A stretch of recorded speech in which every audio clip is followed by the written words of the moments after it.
آپ کو پتہ ہے کہ آپ کی امی بوڑھی ہو گئی ہیں، بستر پہ ہیں، یا پھر وہ اتنی بردبار نہیں کہ آپ کے لیے کھڑی ہو سکیں، مگر پھر بھی سکون اسی کی گود میں جا کے ملتا ہے. پتہ نہیں کیا اللہ تعالیٰ نے یہ رشتہ بنایا ہے، اور یہ رشتہ ابھی سے نہیں ہے، شروع سے ہے، جب سے یہ دنیا قائم ہوئی ہے اور آخر تک رہے گا.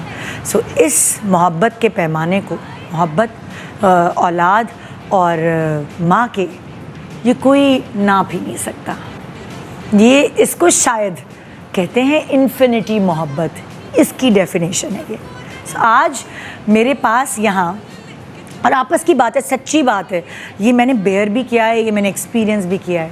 جتنا پیار ہماری مائیں ہم سے کرتی ہیں، شاید اتنا ہی پیار ہم اپنی اولاد سے کرتے ہیں. یعنی کہ اولاد اپنی اولاد سے زیادہ پیار کرتا ہے، اگر میں ناپوں تو، بجائے اپنے پیرنٹس کے. سو اسی لیے میں گیو اینڈ ٹیک نہیں کہوں گی اس رشتے کو.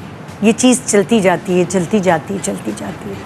سو جب آپ ماں بنتے ہیں اور آپ کو اس وقت احساس ہوتا ہے کہ یار جتنا میں تڑپتی ہوں اپنی اولاد کے لیے، میری ماں بھی ایسی تھی. اگر وہ مجھے ڈانٹتی تھی، سدھارتی تھی، میں بھی تو ایسی ہوں. اور وقتاً فوقتاً آخر کار آپ کو لگتا ہے آپ اپنی ماں جیسی بن گئی ہیں. میں اگر اپنا پرسنل ایکسپیرینس بیان کروں، سو میں اپنی امی کی سختیوں سے اور ڈسپلن سے کبھی کبھار ایک زمانے میں جب اممیچور تھی تو چڑھتی تھی، لیکن جب میچورٹی آئی اور میں خود ماں بنی تو میں نے کہا او مائی گاڈ، میں ان کا اتنا شکریہ ادا کرتی ہوں کہ انہوں نے اس طرح کی سختیوں کے ساتھ ہمیں اس طرح پروان چڑھایا. کیونکہ مجھے ایسا لگتا ہے الحمدللہ کہ انہوں نے ہمیں کمپلیٹ بنایا.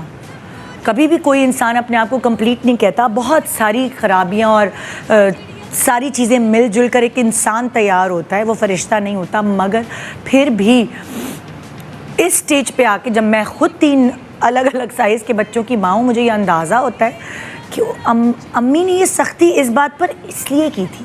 اس وقت برا لگا تھا، اب سمجھ آیا ہے. سو یہ سب سمجھ آنے کا جو کنسیپٹ ہے نا، یہ تبھی کلیئر ہوتا ہے جب آپ خود ماں بنتی ہیں. سو آج ہم نے کچھ ایسا ہی کیا ہے. یہ مدرز ڈے جو سنڈے کو ہے، اس کو سیلیبریٹ کرنے کے لیے آج ہم نے ایسی ماؤں کو بلایا ہے جو خود بھی ماں ہیں اور خود بھی بیٹی ہیں. سو یعنی ہمارے ساتھ 3 جنریشنز ہوں گی، اور یہاں ہم ان سے پوچھیں گے کہ یہ فیلنگ جو میرے دل میں آتی ہے کہ امی صحیح تھی، اس وقت میں نے امی کو کیوں نہیں سمجھا.